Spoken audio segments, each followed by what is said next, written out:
Hello mga ka-fresh, bike muna tayo. No? Diyos ko, katabi natin yung trip.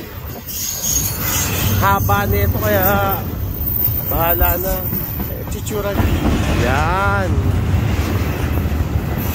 So, ito po ang aking bike day ngayon. Mag-bike lang tayo.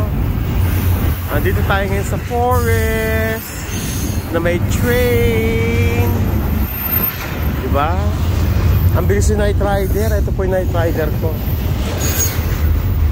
Ang sarap ng feeling ngayon. Ang lamig-lamig. Kasi kakaulan lang, oh. Nakita mo gray pa yung sky. Mas marami kaninang nagbabike at marami rin naglalakad. Kailangan dito kaya take advantage ko na kasi pagdating ng ano ba to? Ng winter, wala na kami, di ba? Ayan, patapos na. Right at the end, there you go. Pero kanina pa yan, mga 5 minutes. Hindi ko lang binidyo. That's it, folks.